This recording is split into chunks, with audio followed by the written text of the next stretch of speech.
Oliver and I met and I played some of the music for Oliver. And there was enough to get us started on the new record. Mm-hmm. There's a lot of music on it. I want the guys to talk about it. I want to kind of go back to the high school days. Let's start there. I mean, this is Lord. OG Mac, you know.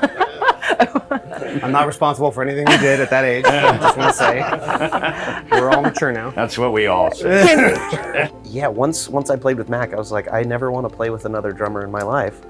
And I even tell my current drummer now, I'm like, you know, you're great, but you're no Mac Sinise. No, sorry, Richie.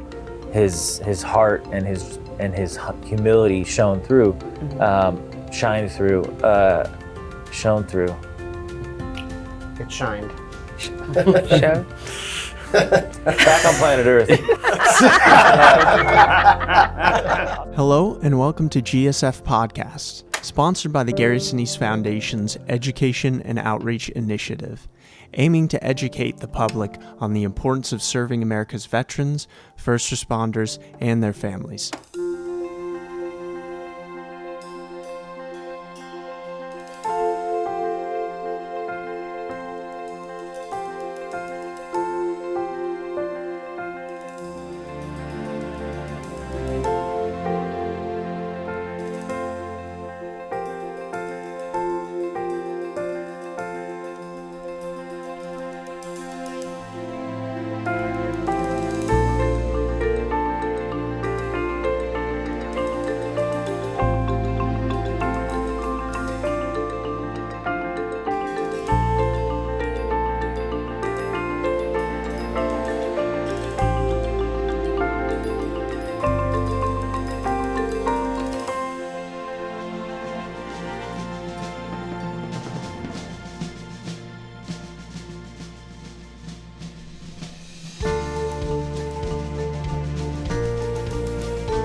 Welcome to the Gary Sinise Foundation Podcast. I'm your host, Cristin and I am here with some very special guests, the creative team behind the latest album, Resurrection Revival Part 3, featuring music of Mac Sinise. Joining us today is our founder and executive producer of the album, Gary Sinise. Oh. So Gary, how Very about exciting. you introduce our guests? I will. This is a creative team that really pulled together to make all these songs work. Ben Lewis, longtime friend and piano player of the Gary Sinise Foundation band. What is it? The Lieutenant Dan? That's correct. Yeah, the Lieutenant Dan band. We've played together many, many years. Ben knew Mac from an early age. Oliver Schnee, who goes back to college days with Mac. They met. Oliver tells a story about the first day of college and they met each other. And somebody had predicted that, well, it was our friend Steve Amerson. He told Oliver about Mac and said, you should meet Mac. And sure enough, on the first day of school, he meets Mac. Wow. And they became fast friends and did a lot together. Alex Morgan goes back to high school, freshman year of high school. First big rock band that Mac played in was with Alex and their buddy Gabe, and Alex will tell some stories about that. Jake met Mac later years of high school, and then they played together on and off for a long time. Did some great music together. One of their songs, actually from Jake's band, Maudlin Strangers, is on the new record, and a bunch of songs from their high school band are on the record. And then Dan Myers, who's played with my band for many, many years, violin, vocal, harmonica. Dan worked with Mac on the second record, Resurrection Revival Part 2, on a piece called Quasi Love that we do in the band. And I had three great ideas for Mac and brought them to Dan, and he went to work on them. So this is the creative team. Oliver produced the record, and wrangled all these cats The creative genius many behind times. it all. I love the genius. So thank you for the wrangling. Yeah. They're good, talented cats. Yeah. Yeah. All right, to start, Gary, how did Resurrection Revival Part 3 come about? And can you give our listeners kind of a brief kind of overview into the leading up into this? Yeah, well, when I went to work on Resurrection Revival Part 2, it was shortly after Mac passed away. After he died, I started finding a lot of music. And then so much so that I called Oliver up and said, you know, please come on board and let's do another record, because I found a bunch of great ideas, some completed songs that he wrote in college and recorded in college, other things like Quasi Love, which were just kind of lyrics and a melody and some text messages back and forth between him and Dan, and then orchestral pieces as well that Oliver did a beautiful job arranging and putting together, and all of that. Couple things that Ben played on, and I thought I'd found pretty much everything I could possibly find. There's 20 pieces of music on the second record. But then last year, and that was 2024, and then last year I clicked on a couple of things on his laptop, because I had all his files downloaded into my laptop, so I could just go through and investigate what he had in there. And I started to find one piece after another that I hadn't found the first time, and I was kind of shocked, because I did a thorough investigation the first time through when we made the second record. But now, a little over a year ago, in spring of 2025, I start to find some things, and I called Oliver up again and I said, you know, I'm finding more music here. I'm finding some really great stuff. And I talked a little bit to him about what I was finding, and I found some pieces of music that Mac had been writing in 2017 for an industrial film, and I had no idea he was writing for this film. These filmmakers had contacted him. Actually, they met him through Kip. Kip had recommended Mac to these filmmakers, and they brought Mac on board to write this music for this industrial film. They ended up not using the music, and so it was stored in his files, and I started clicking on it and listening to it, and it was just beautiful. First thing I did was call Oliver, and I said, I'm on a hunt again here. I'm searching through the files and I'm finding more music. And then Oliver and I met, I think it was probably March of 2025. And I was out in California, and we sat down and I played some of the music for Oliver. And there was enough to get us started on the new record. And then between that time and all the way into the summer, when we finally had our first recording sessions and everything, I kept finding one idea after another. Some kind of sweeping things that Mac had done on his Sibelius program, and kind of, you know, just orchestral stuff that he had done, much like some of the things that are on the second record. But then little ideas, big ideas. I mean, I just started to discover all this stuff, and I just said, I want to get it all out of there and make it happen. And that's where the boys came in. I just started reaching out to the guys, and all of them are on the second record, and asking, you know, sending them stuff and saying, I think we've got something here, let's go to work on it. And Oliver produced, and this team really, they outdid themselves. You know, Jake worked on a couple of tunes, Alex worked on a couple, Dan worked on 3 of the songs and plays on other ones, Ben worked on 3 or 4 pieces, Oliver arranged a whole bunch of great stuff. I mean, it really was a collaborative effort between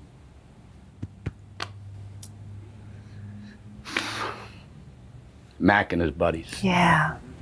So, it sounds like Mac was like, I mean, you had gone through all of his files, and then here he is giving you more gifts to bring like you and his pals back together again. Kind of shockingly for me, because I know they have said, and they'll tell you themselves, they didn't know that Mac was doing all these different types of things. Yeah. I'm his dad, and I didn't know either. I just didn't know he had all these ideas, and he was just laying them down. And then we've been able to take those ideas, and again, some a little more fleshed out than others, some just as simple as a voice recording of a melody that was in his head. And we were able to take all these little ideas, bigger ideas, medium-sized ideas, and blend them together and work on it. Like Jake had a great song that he worked on that Mac recorded in college and wrote in college and plays drums on it. So we got the original drums on this song called The Everyday. Jake And he will talk sings about on it too. He was singing on it too. He sings on the tune. Oh, He yeah. wrote the lyrics to the tune. Yeah. He plays drums on the tune. Jake added guitars. I wanted him to put his voice in there and do some extra stuff to back it up, and Jake did a beautiful job with that. But there's a lot of music on it. I want the guys to talk about I it. do. I want to kind of some go back to the high school days. Wine. Let's start there. I mean, this is Oh Lord. OG Mac. You know. I'm not responsible for anything we did at that age. I'm just gonna say we're all mature now. That's what we all say. Can you both share like meeting Mac for the first time and just kind of, what was young high school Mac like? Yeah, I guess I met him first, and I just told the story before the podcast, so sorry, gentlemen, I'm going to say it again. But I think Mac and I first met in Bible study at Notre Dame High School, and I think Gary mentioned our friend Gabe Rosado, who was an amazing songwriter, also unfortunately passed due to cancer. Just an absolute star of a writer. I was hanging out with him in middle school, and we were just covering Green Day songs, and then one day we got, what else is a teenage boy supposed to do? What else? There's nothing. That's it. It's in the manual. But the when we finally got the courage to start writing our own songs, it was like, cool, like people are only going to watch two guitarists and a singer for so long, like we need a drummer. And I started seeing Mac playing on the table sort of in an ADHD manner, just hitting the table during class. And I, with too much bravado for a however old I was boy, went up and was like, hey, are you a drummer? And anyone who was lucky enough to know Mac knows how soft-spoken he was. And he's just like, yeah. And cut to Gabe and I having the hubris to audition Mac for our band. We're fortunate enough to go to his garage at the time of Gary's first house, at least the first house I knew them to live in. And we were like, don't feel the pressure. We're going to jam out, like, just do your thing. Like, You're like prepping. It's okay. Yeah, we're setting him up for, we might have to let him down gently if he's not good. Blows us out of the water. The best musician by far in the room. And Gabe and I are like looking at each other like, what's going on? Like, we hit the jackpot. And we're trying to act cool, like, yeah, well, this feels pretty good. Like, we'll get back to you. And cut to 4 years of us just rocking out together, playing the whiskey as kids and getting to record. Gabe's dad was an engineer too. We were so lucky to have like really high quality recording equipment for our very angsty, youthful songs. But So they're great songs. Great. Thanks, Gary. You're right. Gabe wrote a lot. Alex wrote a lot. Mac's on drumming on all of them. They're great songs, and I have a great picture of you guys they're freshmen in high school playing at the Whiskey A Go Go. Yeah. And I've got this picture of all four of them, these little baby faces with the whiskey logo and behind them. It's amazing. I think I remember trying to do like a stage dive and no one caught me. And it's a real wake-up call to where I was in my career. So. Flat on your face. Yeah. Where are the people? How about you, Jake? Oh man, well I heard that band called Whipping Boy, I believe it was, and then later Tinted Chain, I think. We don't have to go through But, These are great names. Gary and my dad had been friends for a long time, and they were, I guess, chatting, kind of being like, oh, our sons are musicians. They should meet at some point. And I think Gary had sent my dad some of Mac's music, and I heard that band, and I was like, holy shit. Excuse my language. This is guys amazing. I want to steal that drummer. So I set out to steal the drummer, and I hung with Mac. I think we jammed, and I was just like, it was the same kind of experience of like, who possessed this man to like have this talent?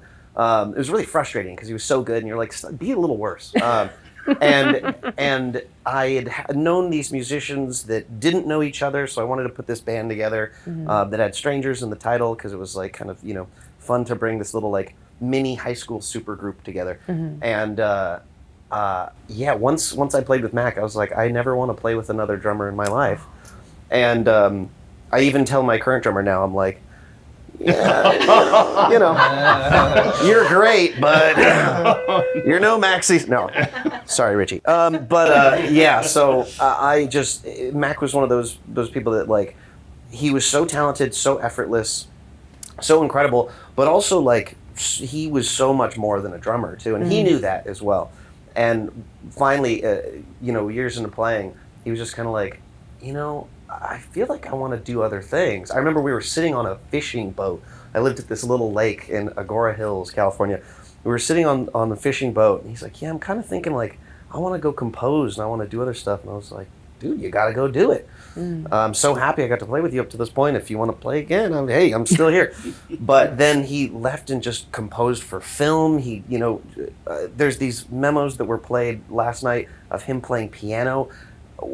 Like, we were looking at each other going like, how the hell did Mac do this? And like, that was last night. We still didn't know Mac could do all that stuff. Like, we're still learning things about this guy that's just like mind-blowing. So talented, so creative. I mean, he forever is one of the best musicians I'll ever know in my entire life. Likewise. And very, very lucky and fortunate I got to play with him. But we really got to play some really fun stuff, random fairs and down to little tiny like bars in Ventura, California and stuff, and every time Mac just brought the most insane level of professionalism. And you played at the Troubadour, I think. Yeah. We got to play at the Troubadour. We got to open for Lieutenant Dan Band a couple times, which was actually really fun. One of the songs that made it onto the album was featured in an episode of CSI New York, thanks to Gary. Man. And which was so fun to see. It's They were huge like, for y'all. it was so fun. They're gearing up to like get the bad guy, and you hear Max like drum. It's like starts with this drum roll part. And we're like, oh man, here we go.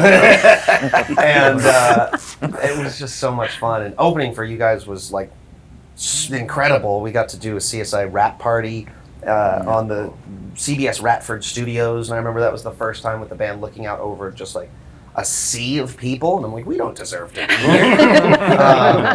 And it was so fun, and Mac just crushed it, of course. And there's great footage from there. Great footage, great photos, which were blown up, and when we were recording Ocean Way and stuff, it was I recognized the shirt and the suspenders that Mac wore too, and it was like, just one of my favorite memories too, which is so fun. So I'm so lucky that I got to play with him. And we also opened up for you guys at the Canyon Club. Which Dan reminded me last night. I totally forgot about. We did like a Zeppelin cover and stuff, and it was just so random and so fun. And I mean, I'm forever grateful. I love it. Forever. All right, so Ben and Dan, can you guys, since we'll lead it into the Lieutenant Dan Band of meeting Mac and seeing him play with you all for the first time. Did you have high expectations or? My first memory of Mac, really, I can still see it. And I don't know that it was the first time meeting him, but it goes back to Palm Springs. I just remember being in a ballroom and Mac walking in, and he was maybe 8 years old. I don't know. No, he's probably when he played with us. I don't know. He was 15. It might have been prior to that. I'm not sure, but he was young. Mm-hmm. Yeah, he was young. He was young, as old as maybe as young as my kids are now, and so that's just an image I have of him with his dad. And then certainly I remember him playing with us in Palm Springs. I think. I'm sorry, the actress Joanne. Joanne. We'll edit this part out. Joan. No, never mind. Keep it in. Never mind. No, okay. So I remember being. That's a cut. Yeah. No, but I remember being, just playing a party in Palm Springs, and same reaction. Yeah. Just solid drummer, just into it, playing, and just it was joyful. We played, and you were such a proud father. Oh my gosh! We played Boys of Summer. Yeah. It was there was a band called the Ataris. Yeah. Oh yeah. And they covered that tune, and I gave it to Mac, and I said, "Learn this tune. We're doing this tune, and we're doing this cover of it." Yeah. And he learned it, and then I said, and make a 5-minute drum solo. Just at the end, I just want you to play a drum solo for 5 minutes after we finish the song. So we finished the song, and Mac launches into this 5-minute drum solo that he worked on in the basement and put it together all himself. And it's so cute to see him, because he's so shy, he's so kind of reserved. But then he gets up after he's done and everybody's cheering, and he kind of takes a bow. He had a suit on, but he took his suit coat off, and his nice white shirt is kind of hanging down. And he was and then he got up and did another one with us. What's that? Old Time Rock and Roll. Old Time Rock and Roll. Yeah. Good ear. And he did that one with us. And that's when he was, I think he was about 15 at that point. So he was probably just starting to work with you guys, Alex, right around that period of time. A 5-minute drum solo is no easy task. I was going to say, a seasoned vet, even a 15-year-old, that's insane. But of course he could do it. Of course he could do it. And we recorded it.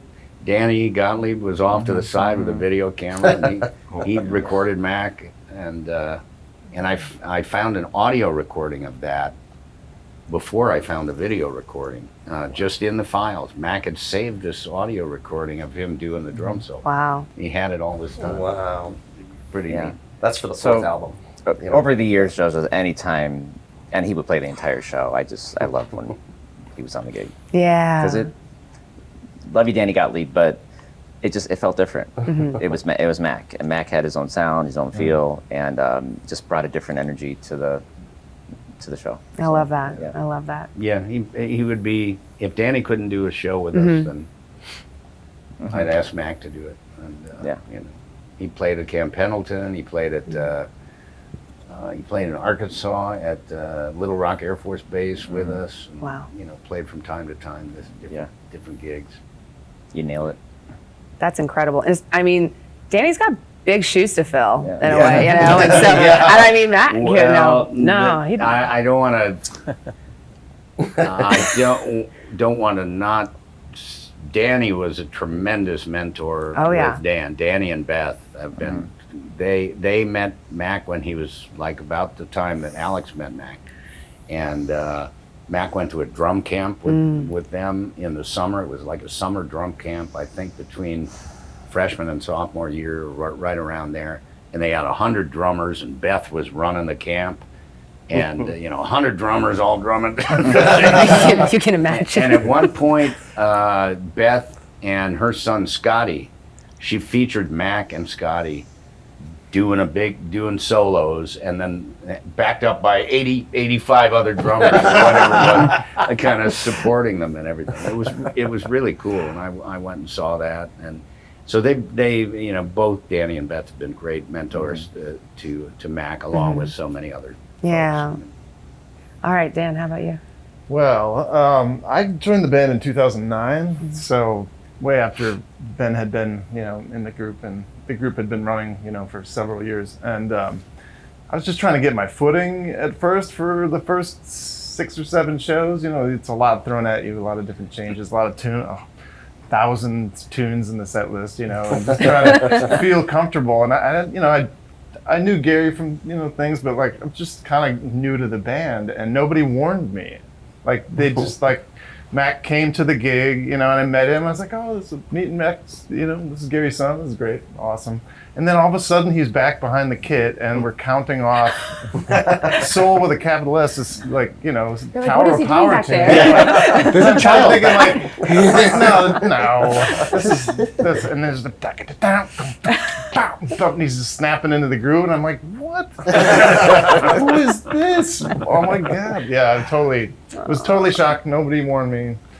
So that was my first intro, and I was like, dude, oh my God, killer, and that started, then after that, I think, further down the road, then he, ended up playing the full show, which was always really impressive too, because there's so many songs in the set, and Gary likes to change it up a lot, and, so many songs, and he's just all the different genres, covering them, just very impressive, and he's just such a sweet, soft-spoken kid. You just wouldn't expect it, Right. This monster comes out, smashing and laying it down. I want to talk about Really that impressive. too, because Mac personality, I mean, we can all agree he's very, soft-spoken, humble, just a sweet soul, But what was he like in a rehearsal room or a studio or a creative setting? And so I'll start with you, Oliver. Yeah, that's a great question. My experience with him in the studio was a little bit different because at that point he was in a wheelchair. And even so, his heart and his humility shone through.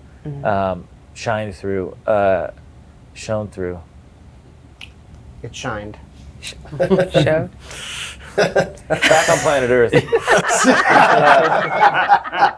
I'll start that again.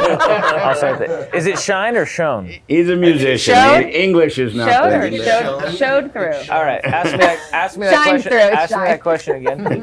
What year is it? Do you smell toast? All right, I'm happy to do that again. You got it. Basically, it was, what was he like in a rehearsal room or a studio or a creative setting? Yeah, that's a great question. I think for me personally, I have a different experience than maybe some of the others because I was only in the studio with him while he was fighting cancer. And yet while his body was going through ups and downs, his spirit and his joyfulness and his humility never failed up until including the first session we ever had at Sunset Sound on July 17th, a few years ago. The night before, he called and asked my permission if he could bring his harmonicas. And I had to politely but firmly say, Mac, you don't need my permission. This is your album. We can do whatever you want. I'm here to help you. And he goes, oh, you're right. Okay, well, maybe I'll bring one. I said, no, bring them all. Just, and then all the way up until we're in Nashville and we're at Blackbird D, and the night before the session, he asks me, do you think it's possible that I could get a mic set up and I'd like to record with my dad one last time? And I said, done. But again, Mac, you don't need to ask me for permission. This is your album. Your name is big and on the front. My name is very small and on the back. That's how it should, look at it. I'm here to help you and your dream and your vision. And it was so beautiful because we were able to do that. He wasn't asking for a lot. He just wanted to play and record with his dad one last time. And we were able to do that. And it was a powerful moment to be in the studio for that. We were doing Red River Valley. We were doing Red River Valley, and it was incredible because up until then I had recorded all his harmonica parts in his hospital bed at home, and then I would go home and edit them together to make a solid comp. And we already had a really great performance put together for that song, but the day before the tracking session with the rhythm band, he asked me that question, hey, can I play with my dad? I said, sure, just, go into it, no stress, knowing that you've already got a really solid performance. So just have fun with it. It's low stakes. He said, you're right. So we put him in the booth, and he's got line of sight with Gary. He's got line of sight with Danny. I think he can see you in the other booth, Dan, from across the room. And I had known that his breathing was struggling, and so he could only, and playing the harmonicas, obviously, you need to be able to blow air rather well, and so he was only able to really play about 10 seconds of solid performance before he's like, I need to take a break. However, we're in the studio, the whole band is there, he's looking at his dad, the moment comes, and he played that song top to bottom flawlessly, and I'm just sitting behind the console like, wait, was that the comp that I made? No, that was him live. And we all we push stop, and I go, Mac, how do you feel?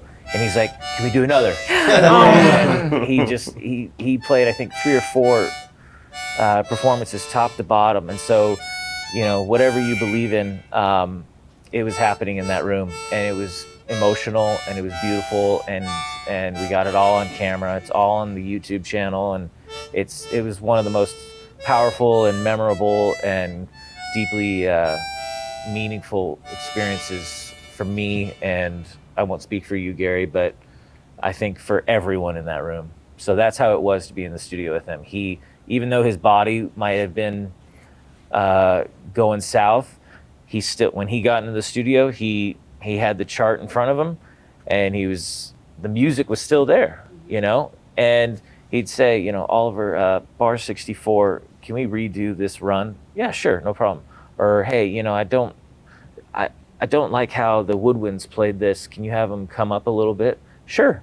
And so, you know, that musician, that creative, that sensitive parts of him, all of that was still there, and all while being extremely humble and kind and generous and thankful to the musicians. And so it was a real lesson in humility and generosity and gratitude just to watch him work under such circumstances. So it was incredible. Almost exactly 3 years. That's right. Since we were in the studio that first time. Yeah, July 17th. July 17th, 2023. Wow. Almost 3 years since. And then it was just a couple months later that we were in Nashville, and that's when we recorded with the band. And that Red River Valley session was his birthday. Yeah. His 33rd birthday, and we've got those videos on his YouTube channel. Yeah. And knowing that it was his birthday, I thought, okay, we got to go big or go home. So I decorated the studio with party streamers and balloons, and I got those ridiculous happy birthday tiaras, and made, as they will attest, made the band wear them all, and got a cake for him, and he made a beautiful speech. He said, last year I think I was in the ICU for my birthday. Never in a million years would I imagine I'm in a studio with my best friends and my family making my first record. And he touched us all. So it was a beautiful moment. While we're wearing happy birthday tiaras. Everybody's wearing tiaras. Yeah. That's when Harry Connick stopped by. Oh, wow. He was recording in the studio next door, and all of a sudden Harry walks in. Yeah. He spent about an hour or more just hanging out, talking to Mac, and it was just wonderful to I just stepped back and watched them kind of do their thing together. Yeah. It was really just beautiful, an amazing day, you know. Yeah, we were in D at Blackbird. Harry was in A, and Shannon Forrest, who's a brilliant drummer, was playing with Harry, and we saw each other. And said, "Oh, hey, Oliver. Hey, Shannon." I said, "Who are you here with?" "Oh, I'm with Harry." I said, "Who's Harry?" "Connick Jr." I said, "Oh." He's like, during a break, come over and meet him. I said, "Okay." So I came over and said, "Hey, Harry, you got 5 minutes?"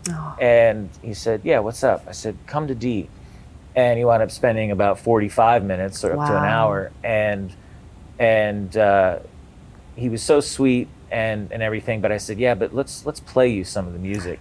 And then it went from just him being kind to being like, oh, inspired. He's actually got something. And Mac, he was absorbing it all, I think. And it was really sweet to witness that and to hear it from someone that he really respected in the music community. So let's talk about how many of you were involved in Resurrection Revival Part 1? Gary, Ben, Oliver, Dan.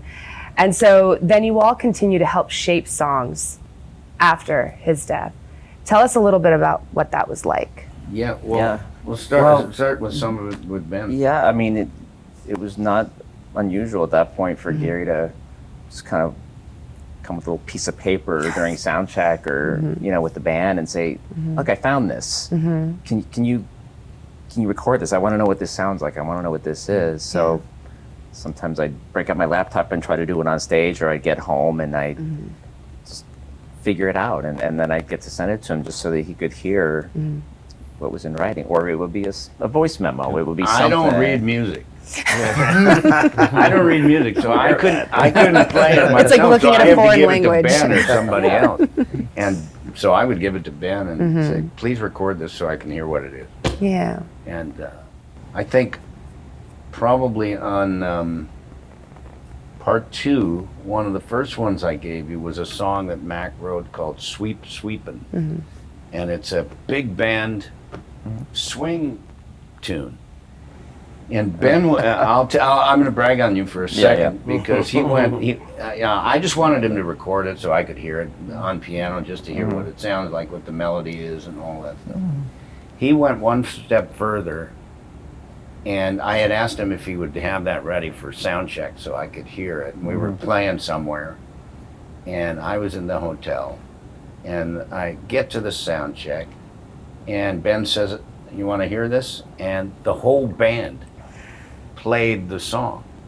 He had arranged the tune like within 2 hours, arranged the tune, gave everybody their parts, and I just went out and he played the bass on the piano. Yeah. I was sitting out there just watching, and I heard this song for the first time, full on with all the horns and everybody playing, and I was so knocked out. I mean, it's a great tune, but to hear it the first time with the full band and not just Ben noodling around on the keyboard, it was great. That was great. That was a nice surprise. And so then I just kept doing that, giving him charts and saying, "Play this for me," so I can see, because I kept finding sheet music. And a lot of the music was either fully written or there'd be a score of the. I'm sure you'll talk about Blue Blood and Ivory, but you know, you'd send me the this. score, like, what is this? And I like to go a little bit the extra mile for you, so I would, record the drum parts and the bass parts and everything just to see. I don't know what this is going to sound like, and then I'd send it back to him, and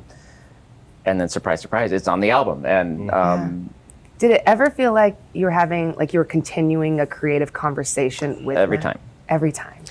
And that goes back to Arctic Circles, when there was an actual, text dialogue happening where we get the feedback, and it was a tandem creative process. All I felt was like I was supporting him and helping realize his composition, his arrangement.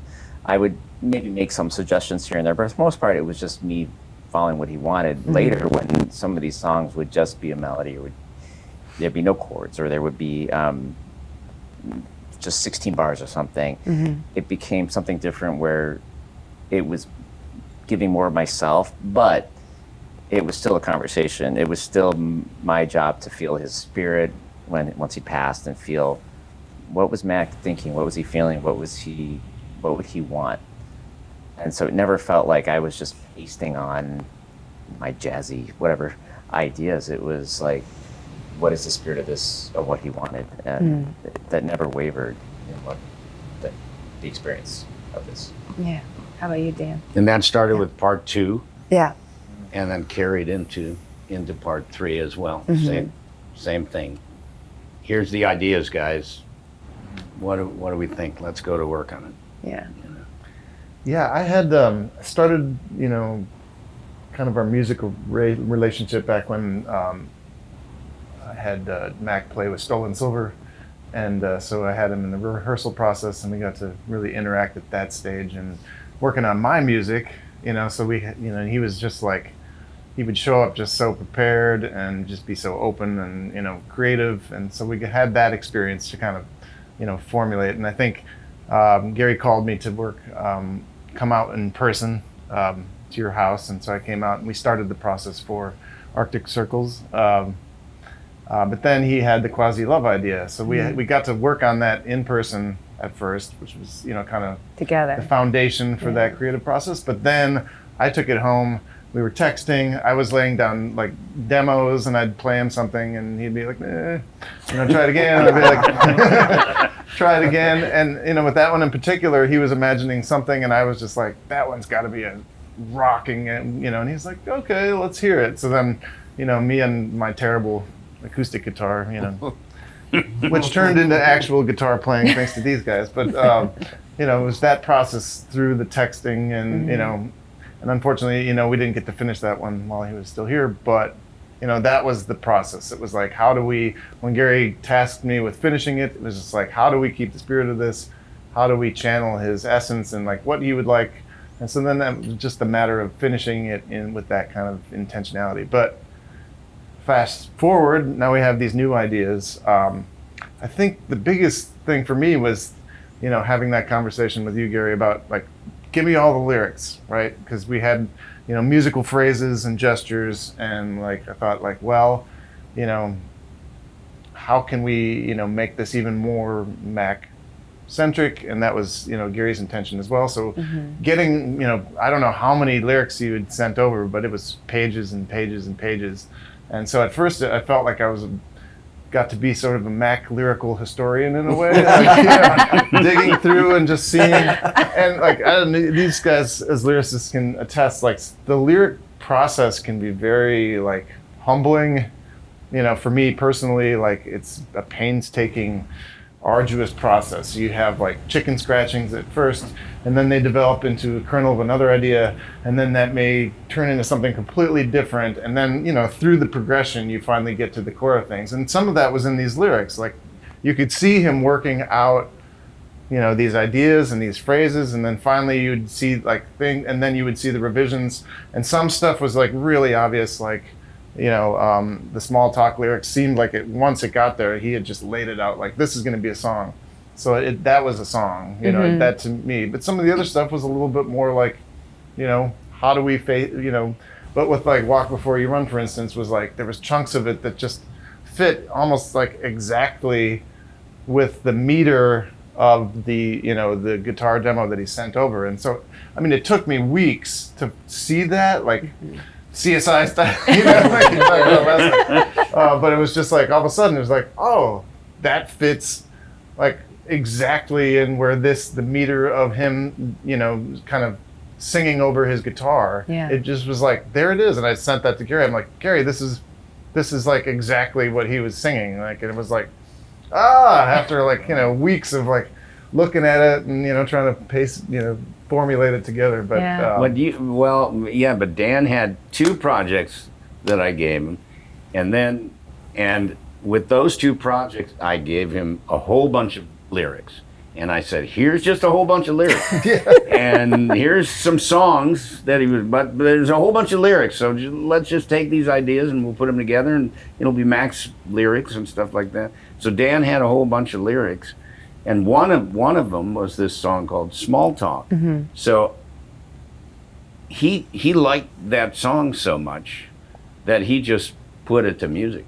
Oh. And virtually, I mean, most of the lyrics are in there. It's like Mac's lyrics and Dan's music. I mean, it was great. And that was something that you did on your own because you were kind of just inspired by the pages that I sent you. Well, he had a tune on the second record, Just For Now, and it had like this kind of ostinato pattern and had some synth elements, and it's just a beautiful song. And that was one of my favorites from that one. And I was just thinking, like, this lyric needs that kind of similar treatment, so I was just kind of based it off some arpeggiating synths and things, and then it was brought to life by Ben and Mitch, our sax player, and Chris Stir on guitar and such. And that one came together nicely, but it was definitely inspired by the Just For Now off the second record. So it sounds like Mac was inspiring you through the creative process. That would have been something, like it was, he had wanted that to be a song. It was just very, that one is completely in Mac's lyrics. So it just needed to be finished, but. And you did a great job. And you did it. It's beautiful. So, Gary, you touched on this, that you found, fragments or pieces of ideas. How did you approach those and kind of fleshing them out and then giving them to people to kind of create a full picture? In different ways, because sometimes they were little pieces or something, just melodies, a whole bunch of melodies, either Mac singing or Mac playing or, Mac playing piano or something like that, or a song like with Alex, I found a file that said Carousel on it. Oh. And it's Mac playing this chord pattern, and then Alex comes in with the vocals. And then I'm leafing through his journal, and I find lyrics for this song called Carousel.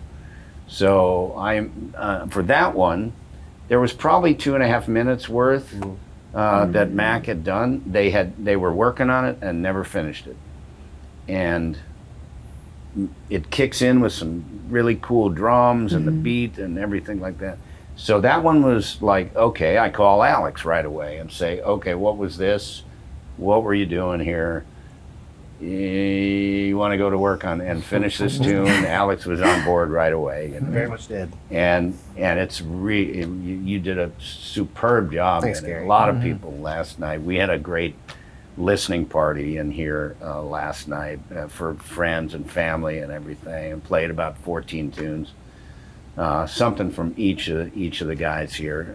That it was such a great collaborative effort, and Oliver did some great things with Alex, and we were shaping that one, and it turned out just beautifully. Bill did a fantastic mix on it.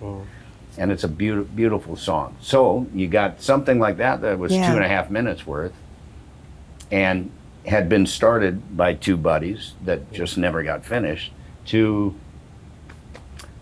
Mac singing into his phone a melody or something. Or let's take the piece called Triumphant, which I gave to Oliver, and I said, listen to this, and it's just Mac thumping out this melody. And the file name was Triumphant Horn Theme. So Mac had written this piece called The Rise, which is a very patriotic kind of horns and timpanis, and great thing. Oliver did a great job bringing that to life on the second record, on part 2. So I thought, okay, he's got another one of those in his head here, Triumphant Horn Theme. So he's playing it on piano, but he's thinking of horns playing this thing. So I gave that to Oliver. It's just Mac playing this one little melody, and then I found these other, like, operatic Mac singing into his phone, like, I love it. and So these good. melodies, and I thought, well, that melody with this kind of patriotic kind of tune would really work. And I think I found 2 or 3 of those. So I said, Oliver, okay, here's a bunch of melodies. Make a song. So Oliver went to work on it. I said, this is another kind of patriotic song like The Rise. We got timpanis, we got snares, we got horns, we got things blasting and everything, and it turned out just beautifully. And when you hear these melodies in there, when I hear them, I flash back to the first time I heard him sing into his phone. And Oliver did a beautiful job of just taking these little lyrical things that he was doing, and we made a song out of it. So, and a lot of that kind of stuff on this record, just finding Mac singing or finding Mac playing, or like Dan said on Walk Before You Run, there's a thing on the end of the video. We have a video coming out on our YouTube channel, and you can hear Mac just strumming the guitar and kind of humming along and making a melody. And that's what I gave to Dan, along with the lyrics for Walk Before You Run, and eventually Dan figured out that they fit together. Took me a second. and it worked really well. So a lot of different ways here that we kind of connected. And again, these guys really just they love Mac so much, and they stepped up, and every one of them. Jake has 2 songs on the record, and Dan has 3. Alex has 2. There's one called Friends that I found that Mac playing, and I asked Alex to finish the song, and these 2 guys went to work on it and finished it for Mac. So a lot of different ways, but all these ideas and everything kind of starts with him, and what he was putting into his phone and what he was putting into his laptop. He was the inspiration. It's amazing. I mean, as they said, they didn't know how much he was doing. I'm his dad. I didn't either. I didn't know he put all these ideas into his recording devices or anything. Did the songs, did they surprise you or reveal a side? Because as you mentioned last night, I mean, you played 14 out of 31. It is a very heavy, you could do bicep curls with this album. Did they show a side of Mac that you did not expect? Well, at least for Carousel, it's a kind of a special song for me, because that was something that we started together that I hadn't thought about in a decade plus, and then I get to put a period on that sentence. Is a really special thing. So I think it was not only surprising that I was like, oh my gosh, that's right, Mac did this, but that he also had all these things I had no idea that he was writing on a piece of paper. I thought we had this idea, we recorded on a GarageBand, and that was it. But then Gary's like, oh, I found all these lyrics. I was like, he was working on this thing? I had no idea. And of course he was. Of course he was. And those little surprises, I think everyone has an anecdote like that, continues to happen. And I think it's a really special thing especially for like us as writers, like I think people get to, in their own way, mourn their friend, but I got to mourn my friend doing like my favorite thing in the world, which is writing music. And there's a very particular finality that I get to have thanks to Gary and allowing us to reopen these beautiful cans of worms that are just like, I don't know, it's such a special thing I don't think a lot of people get. And I don't think I'm ever going to be able to thank Gary enough for that. He might be grateful for us, but I'm eternally grateful for you to let us have that opportunity. Thanks, bud. So the surprises did happen daily and continue to. Like last night, we didn't know he could play jazz piano. Didn't know he could write a giant score for, a patriotic score. It was just like all these surprises constantly. Yeah. Yeah, last night, except for Oliver, who's heard everything, they were hearing a bunch of the stuff for the first time. It was pretty neat to, to kind of watch you all. It's listen. shocking though, the range. The range is wild. Insane, yeah. There is it's infinite, it seems like. I feel like with a lot of people there's, kind of boundary lines and Not with Mac. Yeah, I think one I've thought about that a lot, and I think one of the many sad things about his passing is that he was finding his voice as a writer. That's so true. So he was developing new roads into let's try synths and arpeggios and things like that. Let's try rock and roll. Let's try classical. Let's try film scoring. Let's try jazz. And so that's his curiosity is what we found is that he hadn't selected a genre, so to speak, and I think that goes to show why he was so interested in film music and film composing is because as a film composer, you're not just one genre, you're whatever the film tells you to be.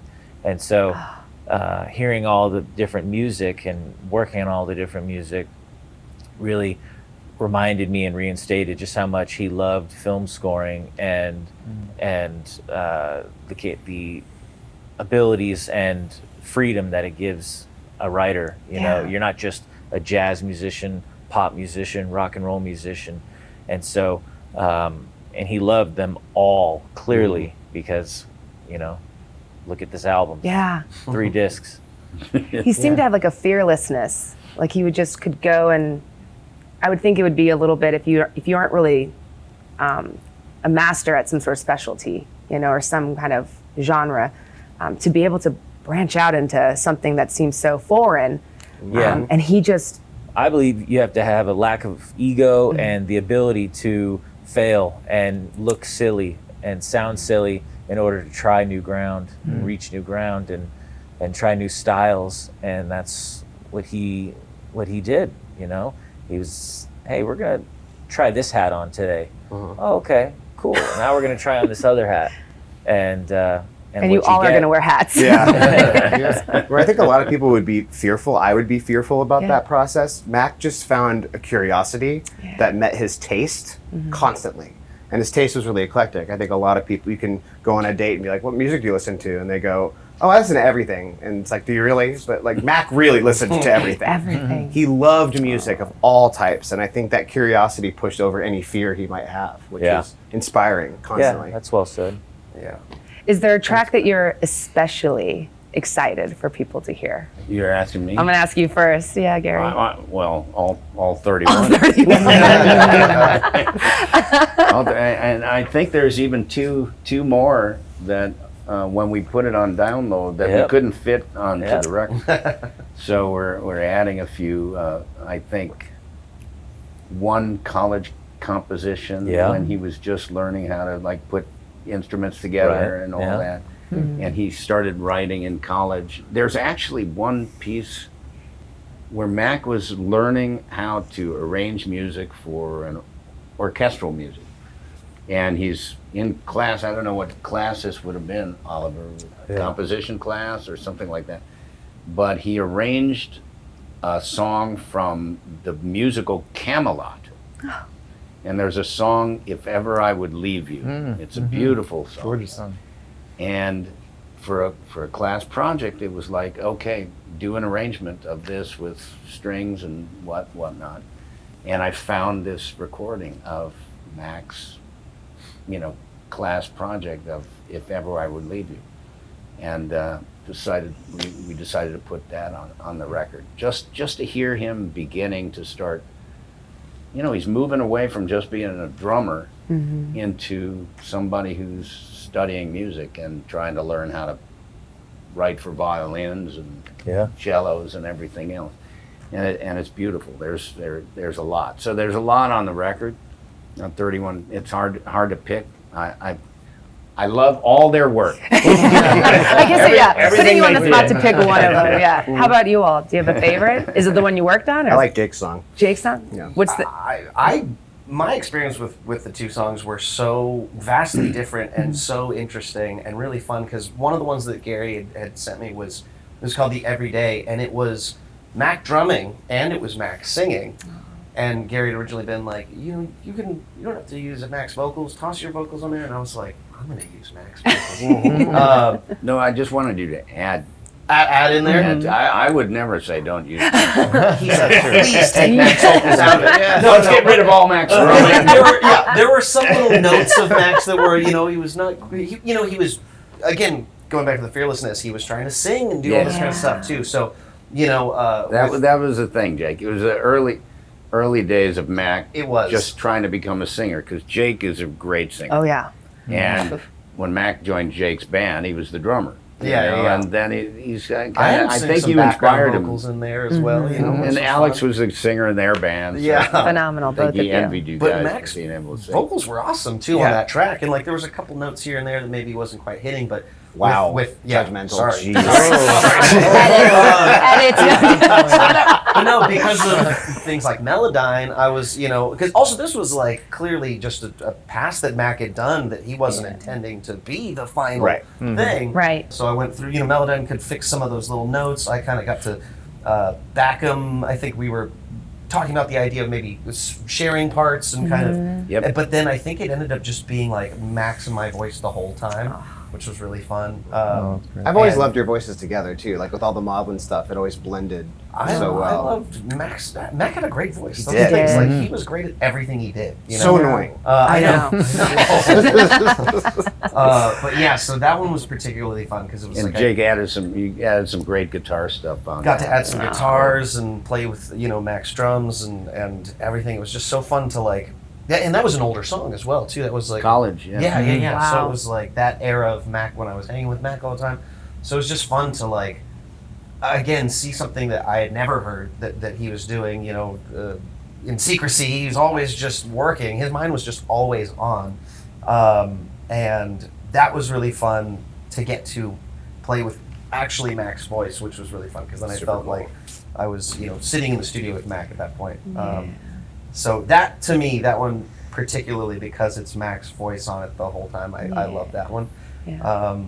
And it was killer too. He was just such a great songwriter. So that was really fun for me. And then the other one was very different. I think it was a MIDI that I did. I think, Ben, did you put that together or was that Mac put it together? Ben.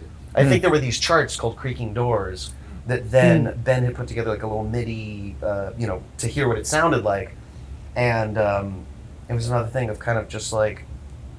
There were no lyrics on it, and I asked Gary, does Mac just have a ton of lyrics laying around somewhere? So he sent me just sheet after sheet after sheet, and it was I felt like I was in a Nicolas Cage movie where I'm like, what's the, I gotta figure this out, and so there was lines up here, lines down here, and I was like, this kind of feels like a story. We could craft this into something.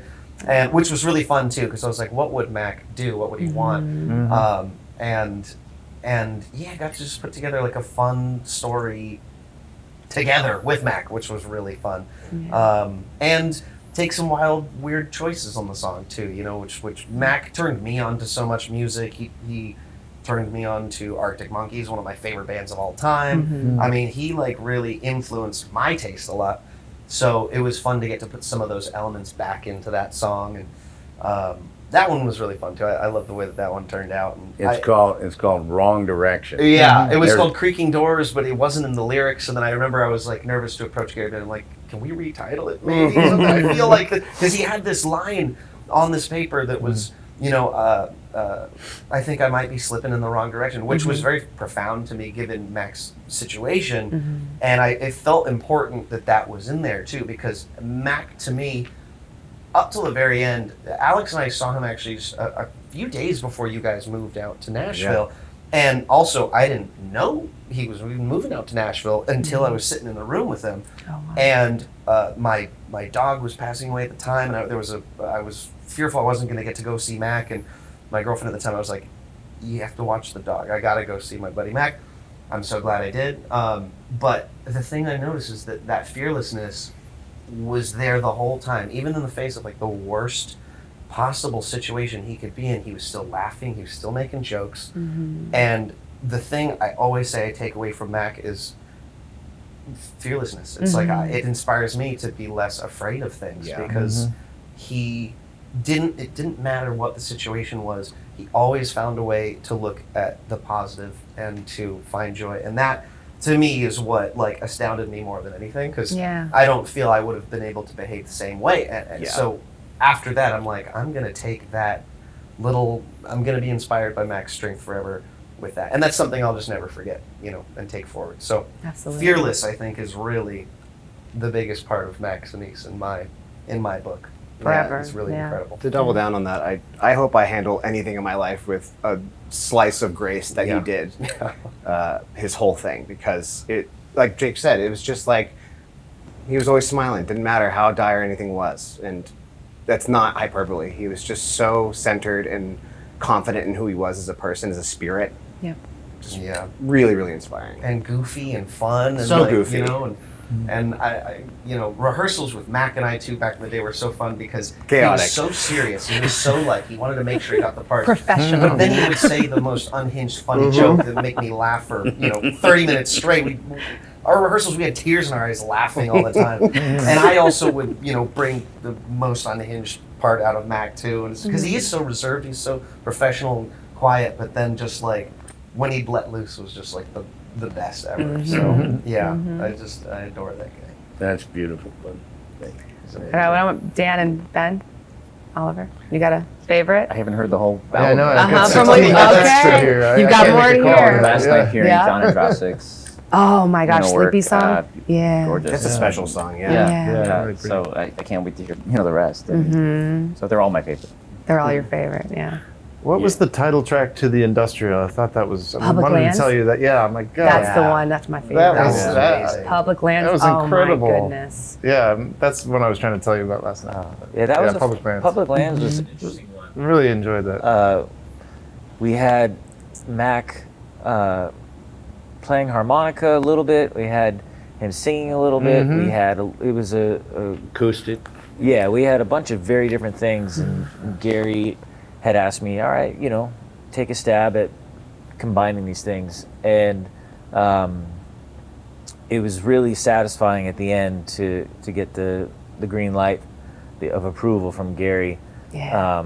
That we had achieved what we had together, and it takes a village to make this type of album. Case in point, this is just a small fraction of the people involved, but that one, is very special because I was able to take his vocal and, like Jake was saying, with certain modern plugins or technologies or whatnot, you can tune certain vocals and clean certain things up, and even though his vocal, I think it was from an iPhone recording, so we had to extract that from the piano, and then we had to clean that up, and we did all that. Okay, but then it was a blast for me personally, because I wound up singing in the studio like 8 or 12 stacks with him, and just singing with him, and did that on a few tracks to try and really beef up this melody that he had written. And so and the whole story of how and where it came from, that song, and all the components that go into making it. So Gary, The three pieces that he was writing for an industrial film, which that those were the pieces that set the whole project in motion, really. Those were the first ones that I found. One called Southern Grind, then this file called Public Lands, which was and this file called The Ether. And they were all part of this Public Lands project that he had been hired to write music for, which I didn't know at all that he was doing that. He was writing music for a documentary that our guys had put together called Always Do a Little More, and at the same time he was writing music for this Public Lands project, which was a complete surprise to me. I had no idea he had done it. I mean, this is back in 2017, so he wrote the music, and then when they said they didn't want to use the music, he moved on, and the files were just sat there, and so I stumbled on them. And Southern Grind is a really rockin' bluesy kind of thing. Super And cool. Public Lands is a little clippity-clop sort of, you can imagine a mule like going down the kind of thing with a acoustic guy playing, because Mac even put this clippity-clop sort of Yes. kind of a horse thing in there. He had this horse sound in there, plus an orchestral beginning, and then acoustic, and then found some vocalizing and stuff like that, gave it to Oliver. Oliver added a little guitar melody on top and went with some of these beautiful little melodies that he was singing, and all of a sudden we have a fully fleshed out piece. And then The Ether was the third piece in that Public Lands series, which started out with these big sweeping orchestral chords. So each one of those pieces, I mean, he's writing music for this, and they're all three very different. So he was experimenting himself on what are these guys going to want, I guess, So let's try a rocking blues thing. Let's try a clippity-cloppy thing. Let's try a big sweeping, orchestral thing. And he did all three of them. And his voice is on Southern Grind, right? Doing the humming. And then, on Southern Grind, I love he does this vocal humming it's great. and playing acoustic, and kicks in with the drums, and I had to follow the clues to figure out if that was his piece or not, and I eventually found emails, and I followed the clues and found these filmmakers, and they confirmed that it was Mac singing on this thing, and that Mac playing, and his music, and that's one of my and that favorites. he owned all of Yeah. it. And so once we knew that he owned that music, that set the project up. I think Southern Grind was the first. You went into the studio with John Schroeder, who was the guitar player that Mac brought in to work on that, and started dabbling around, adding some things, and that was probably the first one that we kind of went to work on, and then the orchestral stuff, and then we were off to the races at that point. I was finding all kinds of things. Crazy. Southern Grind could be like the theme to like an AMC gritty Oh, desert absolutely. TV show, Yes. a biker gang. He's ahead of his time, actually. Sons of Anarchy, Needs that as their theme. Immediately. Biker gang. Yeah. Immediately. Biker gangs is what you see it perfectly. Exactly. I think Mac biker gangs. Same, Combined. It's obvious, really. we didn't know this. He And was all in a this biker music gang. is available. Yes, yes. Filmmakers out there, all this music is available. Absolutely. Gary, what do you hope people feel when they listen to Resurrection Revival Part 3? Well, there's so many emotions that are conjured up, Again, we're talking about a rockin' bluesy tune that Dan plays a harmonica solo on. It's heavy on guitars, and drums are pounding and everything. Then we have gentle pieces, like 6/8 jazz ballad, which is a beautiful melody that I found Mac playing piano on, and thought it would be beautiful. There's a piece on the part 2. I found another beautiful melody that Mac wrote, gave it to Ben, and we thought it'd be great for a jazz quartet. Same thing with this one, and Ben went to work on that one. Then I'll mention this, which I'm going to give kudos to Oliver here, because on the first record we have Mac playing harmonica on 3 or 4, maybe 5 pieces. Amazing Grace, The Star-Spangled Banner, Red River Valley, Shenandoah. He plays harmonica on all those. Then on the second record, we had one piece left over that didn't make it to the first record, which was Mac playing harmonica on Home on the Range. So we did a nice arrangement with Dan and Levi singing and Mac playing the harmonica. We had the track. And I thought for part 3, you know, it would be really super if we had Mac playing harmonica on the third record as well. And I had found these little files of him in his hospital bed, clicking on his phone and playing his harmonica. And I found a whole bunch of these little, he called it harmonica noodlings or something like that. And it was just like what's in his head, and he's trying to blow something out. And he recorded a bunch of these things. And one of the things he recorded also had a line of lyrics called "Here in My Arms You'll See." And he's playing harmonica, and then he stops and he just sings this line. And you can tell in his voice that he's a bit tired, you know, because his voice is not strong, but he's trying to get this line out. It's in his head and he's playing. I said to Oliver, I want to play you these harmonica things. What would be really super is if we could figure out a way to combine some of these harmonica pieces and create a song out of it. He went to work on it, took all these harmonica pieces, took the lyric and Mac singing, put some backing tracks in it with some drums and some piano and some guitar and whatnot, and created a beautiful song that ends, I think it ends the second side of the second disc or something like that. It's called "Here in My Arms You'll See." And you hear Mac singing and you hear him playing harmonica, and it's, so you've got a rockin' crazy tune like Southern Grind, you've got this beautiful touching tune of Mac singing, you've got beautiful piano music, you've got, you know, wonderful stuff like Walk Before You Run, orchestral pieces like the Ether and Triumphant. I mean, it's all over the map. It's really, so between the 3 records, you've got over 60 pieces of music on all 3 records.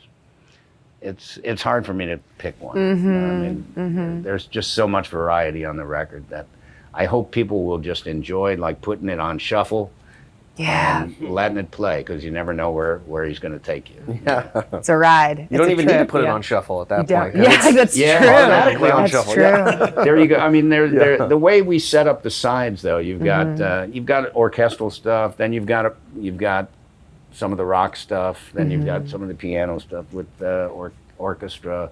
So it kind of goes all the way over to the last side of the last disc, which is "Let's Go Back to High School and College." That's the part I'll skip. Oh, you love all that. Those recordings are great. But I mean, to your point, I feel like people can walk away with an image of an artist. You get to see a person from toe to tip. And every part of them expressed on one piece. And so like, it's genuinely, I think, one of the most human pieces of music you can find. And so I would hope that people just see a window into a really special person that like touched all of our lives, and hopefully will continue to touch many, many more. Yeah, he continues to be an inspiration. Yeah. All right, Oliver, you technically have a band here. We don't want to give away too much, but I think we need to give our listeners maybe a little taste of Resurrection Revival Part 3. So do you think you could conduct them in an a cappella? Oh man. Just one of the tunes off of Resurrection Revival Part 3. Gary, you will play bass. I'm the bass player. Then you'll play piano. Let's get him ready. Yeah, let's get all our air instruments. He's playing the fiddle, you play the guitars. Air trumpet. We will have you, you guys will play, and then we'll close out the show naturally through it. Okay, well, we got to pick a song. We've got a few. What How about about Quasi Walk Love? Well, that's from the second record. Oh, so sorry. Let's do Walk Before You Run on this one.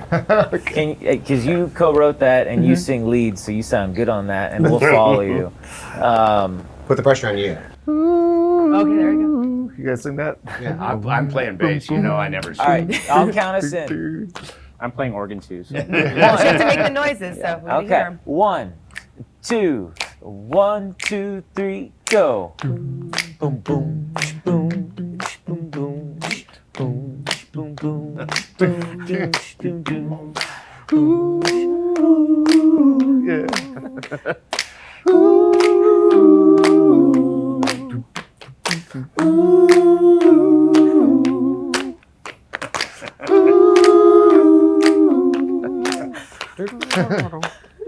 Talking in night. I remember the good look on your face, reflecting the light. I remember your tears were like crystal. Raise your hands to the sky.